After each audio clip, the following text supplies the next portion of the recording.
Hello and welcome into another episode of Locked On Wolves. Today on the show, surprise, surprise, there's more Rudy Gobert trade takes, more national folks. Some like it, some don't. A couple more takes, this time from Sports Illustrated. Plus, on the ringer, the Timberwolves are called out for having one of the best acquisitions, under the radar acquisitions of the offseason in Kyle Anderson. We'll talk about what they said about Kyle Anderson and what I think his role will be this season for the Wolves. It's all coming on the show today. Welcome in. You are Locked On Wolves. You are Locked On Timberwolves, your daily Minnesota Timberwolves podcast. Part of the Locked On Podcast Network, your team every day.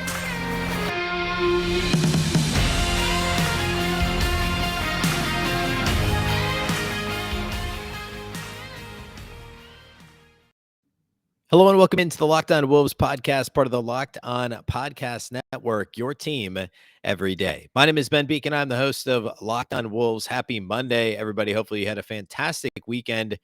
And a big thank you for making Locked On Wolves your first listen each and every day. Of course, Locked On Wolves is free and available everywhere. That includes YouTube, as well as we're actually about a year on YouTube now, almost exactly a year on YouTube, plus all your favorite audio platforms. If you like to listen on Apple or Google or Spotify, or maybe Odyssey, you can find this show anywhere. You can also follow the show on Twitter at Locked On T Wolves, or my account, which is at B Beacon with two B's, two E's, CKEN. All right.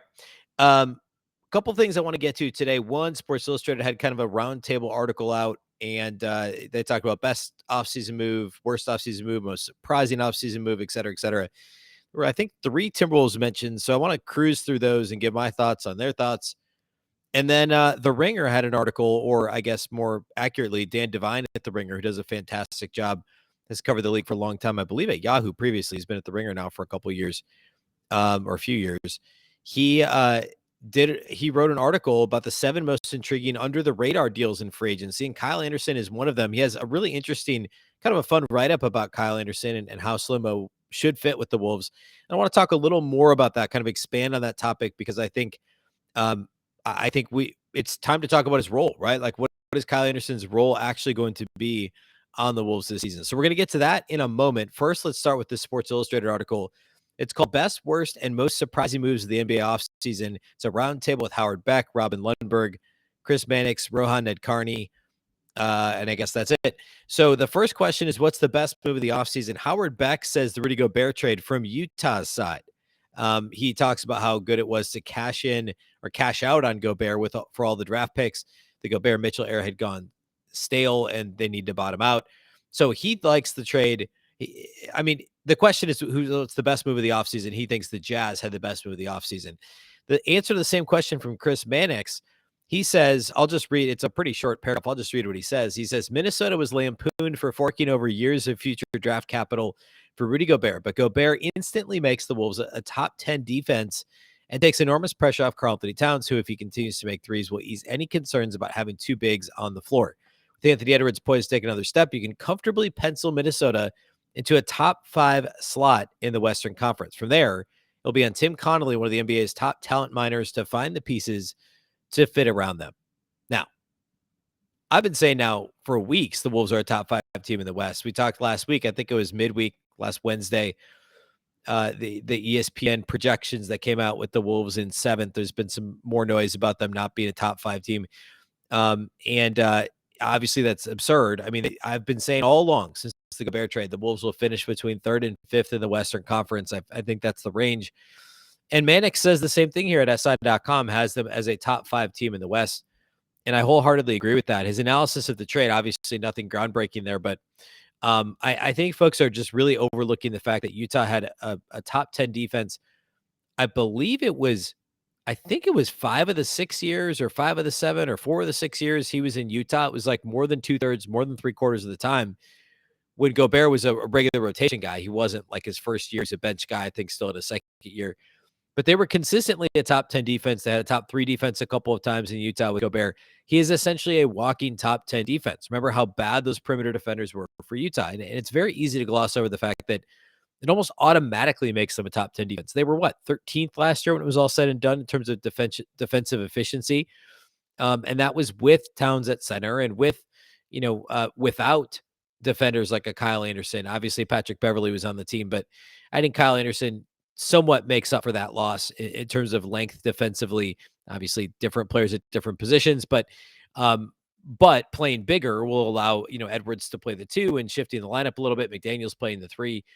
So the Wolves are hoping to not have to be as aggressive defensively and be able to play whatever coverage they feel suits the matchup the best, and use the length and athleticism of Ant and Jade McDaniels, and length and not as much athleticism with Kyle Anderson, and then obviously Rudy Gobert being Rudy Gobert on the back line of the defense. So um, I think the point here that they're essentially automatically a top 10 defense is really fascinating. No Timberwolves mention under the worst move of the offseason, under most intriguing move of the offseason. Um, the Timberwolves got a mention, and I lost where it went, but they're here we go. Not intriguing. Most surprising move of the offseason. Ned Carney talks about the Gobert trade and getting all the picks that they got. And Lundberg talks about the Wolves getting Gobert being surprising for 2 reasons. One, wouldn't have thought of Minnesota as a destination for Gobert because of Towns. This is true. I talked about this on the podcast when the rumor first came out, and I said I didn't think it would happen because I didn't think the Jazz would trade him within the division, and I didn't think the Wolves would acquire another center. Well, I was wrong, as was Lundberg. I'll admit I was wrong about that. I completely apparently underestimated how hell bent Tim Connolly was on playing Towns at the 4. So that's what Lundberg says here, and then he says number 2, the return that Utah was able to procure for Gobert. Rudy is a very good player, even if somewhat limited. So it takes something to get a guy like that, but still wasn't what I was expecting. That I think undersells Rudy Gobert. Obviously, he's a very good player. He's a 3-time Defensive Player of the Year. He's a multi-time All NBA team member, a multi-time All Star. Let's not. I think we're kind of just glossing over how good Rudy Gobert is. Not we as Timberwolves fans or podcasters or podcast listeners, but the NBA community at large, and especially national media types. Rudy Gobert is really good. Yes, he's got limitations. So did Karl-Anthony Towns. Karl-Anthony Towns struggled in the playoffs, and nobody would have batted. Well, maybe somebody would have batted an eye. Not too many eyes would have been batted if the Wolves traded Karl-Anthony Towns, for a return like that. I just I think Gobert is still being undersold, and we'll see how. Well, obviously, all this stuff, like, we're going to see how this thing shakes out, and some of these arguments are going to look silly. One side of this is going to look silly, right? And of course, the answer, as it so often is likely somewhere in the middle, right? The Wolves are going to be much better. They're probably not going to win the championship next year, um, but they're not going to be worse. They're not going to be the same. I don't, barring catastrophic injury, they're going to be a better team this year. I don't think that there's really any question about that. Okay. Let's move on to the Ringer article that has a full section just on Kyle Anderson and the Timberwolves. So we're going to do that here next. I want to give my thoughts on Kyle Anderson's potential role in the Wolves rotation this season. First, let's talk about our friends over at Built Bar. If you haven't tried Built Bar Puffs yet, you're depriving yourself of one of life's greatest joys. Guess what? There's a new flavor, delicious, indulgent cookie dough covered in chocolate. Built has done it again. Let me introduce you to your new favorite. Cookie dough chunk puffs have a light and chewy texture, real cookie dough chunks. And of course, they're covered in 100% real chocolate. Our friends at Built actually sent us a sample, sent all the hosts samples. I'm assuming all the hosts, probably wasn't just me. And they were fantastic. So I, of course, used our promo code Locked On 15 and got myself my own cookie dough Built Bars, cookie dough chunk puffs. So I actually had one this afternoon. It was fantastic. And it's good. It's probably my new favorite, honestly, at this point. It's all the joys of eating cookie dough without the hassle of making it. Plus, it's healthy for you. Cookie dough chunk puffs are only 160 calories. They have a whopping 15 grams of protein. Run to built.com to snag a box for you and the family. It'll be the perfect treat. Or you can find a really good hiding place and just hoard them for yourself. Like all Built Bars, the new cookie dough chunk puff is covered in 100% real chocolate. They're healthy and tasty chocolate-covered cookie dough with a light, fluffy texture. What's great about Built is that all of their bars are made with collagen protein, which your body absorbs more efficiently and provides tons of health benefits. Eat something that tastes good and is good for you. You're going to love the new cookie dough chunk puff. Whether you need a snack for your workout, a late night treat, or just need to grab a quick bite, Built is the perfect protein bar, and they taste better than a candy bar. Ditch the calories, ditch the fat, and ditch the sugar. Grab yourself a Built Bar. Go to Built.com, use promo code LOCKEDON15 to get 15% off your order. That's promo code LOCKEDON15.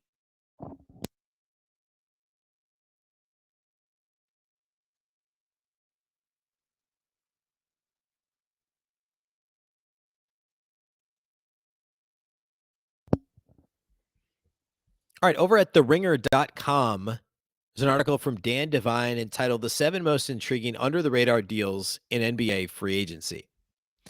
Um, the Wolves are actually, I believe, the second one listed here in the article. It's not a ranking, I guess, but he talks about PJ Tucker, the Miami Heat trying to replace PJ Tucker. So he talks about Caleb Martin.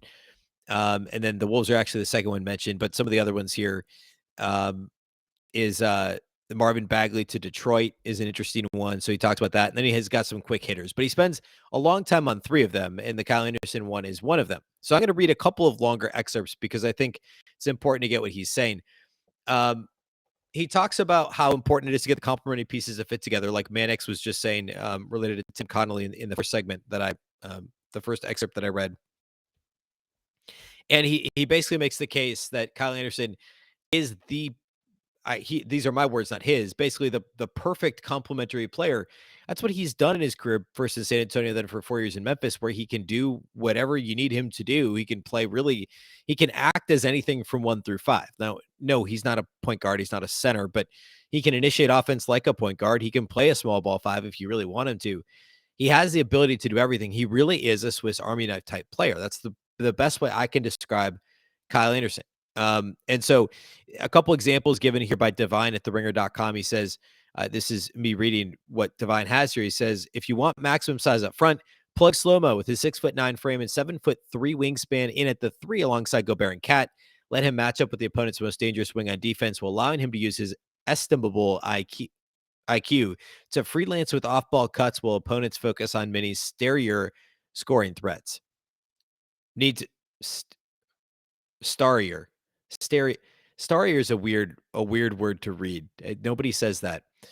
On many starrier scoring threats, need to split up the bigs. Anderson's a ready-made reserve forward with the bulk to bang and help out on the defensive glass. He talks about how he did that to fill in for Jaren Jackson Jr. Time to throw a curveball and go small against an opponent without a Jokic or Embiid-sized monster in the middle. Put Anderson at the 5, flanked by shooters and playmakers, and let him spread the floor, lope, poke, and prod his way to havoc. Okay, me talking now. This is exactly right. There's plenty of things that the Wolves can do with Anderson. I want to spend the whole last segment of the show talking about kind of playing out these different scenarios that he mentions a little bit further based on the personnel the Wolves have on their roster. Like, what other players will Kyle Anderson play with best? So I want to kind of project that out a bit. Devine does say, obviously, Finch doesn't want to play too small too often because of spending what they spend now on 2 of the best centers in the league. This is really interesting. He says Kyle Anderson has a 2.3 to 1 career assist to turnover ratio. He also averaged 4.4 assists per 36 minutes in Memphis. The Wolves haven't had a power forward that does that, which is distribute the ball and, basically mistake free. The Wolves haven't had a 4 that has done that really ever. Jared Vanderbilt handled the ball as little as possible and for good reason and on the offensive end of the floor. McDaniels didn't play a lot of 4 last year. You go back further, Dario Saric, that was the idea with him, is he could initiate some offense and knock down threes. That he didn't have a great stint in Minnesota. Juancho in between, has never been a playmaker. He's a spot up 3-point shooter. He's not going to play make for others. Go back even further, Taj Gibson, Gorgui Dieng, those guys, when they played the 4 with Towns, they're the more traditional get down low and bang, maybe hit a mid-range jumper. They're not stretching the floor. Gorgui does now, but he didn't then. And they're certainly not distributing. They're not initiating offense. So that's an interesting point. Talks about how good he's going to be defensively and that the Wolves don't need to blitz as much this year now with Gobert. But Anderson creates turnovers. He points out, Devine points out that Anderson's teams have almost always allowed fewer points per possession when he's on the floor. He has a fantastic basketball IQ, defensive IQ, long arm, a 7'3" wingspan. I said this a couple weeks ago on the pod, but the Wolves now in the starting lineup, assuming it's the lineup we are assuming it's going to be, everybody will be 6'4" or taller with a 6'9" or greater wingspan, which is just insane. Such a big, long starting lineup for the Wolves. And the bench is also fairly large as well. He also he talks about, this is fascinating. The most interesting part of Devine's write-up here is Kyle Anderson averaged the same number of deflections per 36 as Patrick Beverley did last season, which kind of floored me. I didn't,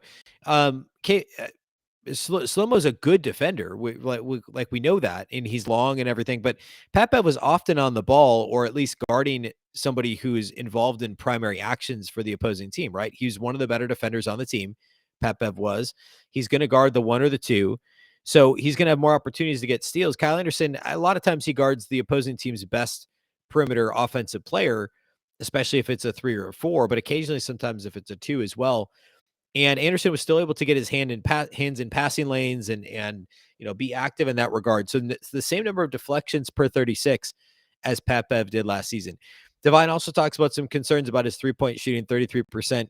We'll talk more about this in the last segment, but last season at 33% was a significant dip from the 36% he shot the year prior, which was, of course, a big improvement from the 27% or so he'd shot in Memphis the 2 years combined. So, yeah, I mean, if he shoots 33% or worse from outside the arc, the floor spacing isn't going to be there if you're playing him at the 4. But he's always going to be out there with one of Karl-Anthony Towns or Rudy Gobert, and likely one of Anthony Edwards or D'Angelo Russell. So, I mean, even if he shoots 33% from 3, he at least can shoot threes, right? I mean, Jared Vanderbilt played the 4 and couldn't shoot threes. So you at least have that element. The defense has to have that in the back of their mind. Even if they're okay with allowing him to shoot it, he's still not that far below league average. So the fact that he's got that capability, and he's always had good touch, in the paint and even in the mid range. So it's not a super significant worry for me. And Divine basically says that too. He says a pretty good floater mid-range game if his 3-point shooting numbers bounce back, and if Anderson's able to translate his chameleonic game to a new setting, he could be a pitch-perfect role player for a Wolves team intent on making a massive leap next season. I agree with this wholeheartedly. I think Kyle Anderson is going to be very, very good as that Swiss Army knife for the Wolves. So I want to kind of put together a couple possible lineups. I think I want to talk about, I guess, the three ways I think the Wolves will use him very generally, the players he may play with. I think the most likely or the lineup that we may see the most with him and the next most, and kind of split it up in that manner. So we're going to do that here next.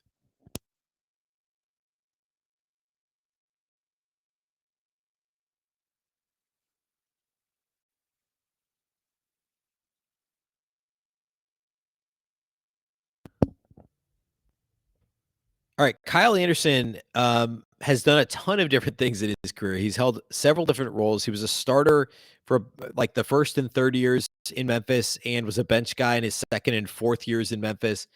He played a lot of 3 early in his career in Memphis, and then moved to the 4. Played a lot more at the 4 last year when Jaren Jackson Jr. was out. He essentially backed up that spot. And he's also had opportunity to initiate offense. I mean, you go back really throughout his career, he's been kind of a secondary playmaker, both in San Antonio and in Memphis. I think his most likely role for the Wolves, and I talked about this. If you missed the show, I was on Josh Lloyd's fantasy basketball show this weekend. Get published on Saturday here in the U.S. Of course, Josh is in Australia, so it was Friday there when it posted. But we talked a little bit. He asked me who I thought would play the most minutes off the bench, and I said Kyle Anderson is going to be essentially the 6th man. And it's because of his versatility. Like my quick and dirty minutes projection, which we'll go through this as we get closer to the season, but I have him at the top minutes getter off the bench. I have around 22 minutes per game. We look at what he did last season in Memphis, averaged 21 and a half minutes per game, 27 per game the year before that, but only 20 the year before that for his career, 21 minutes a game. So I think 22 is probably about right. Maybe a titch more than that. Maybe it's 23 or 24 minutes per game for Kyle Anderson. But I think he's part of that first wave of subs off the bench. I think you can play him with, say you don't want to use Jordan McLaughlin for whatever reason, or he's unavailable. Maybe Bryn Forbes plays he's essentially your point guard in name, even though Forbes isn't really a point guard. He's more of a 2 guard in a point guard's body. Maybe Kyle Anderson's actually initiating offense there, or you play Kyle Anderson with McLaughlin and you can rotate who's initiating offense. But I think Anderson's part of that first wave of subs, and either Towns or Gobert will come out. Anderson will stay on the floor as the 4. Then probably at the end of the first quarter, start of the second quarter, they flip.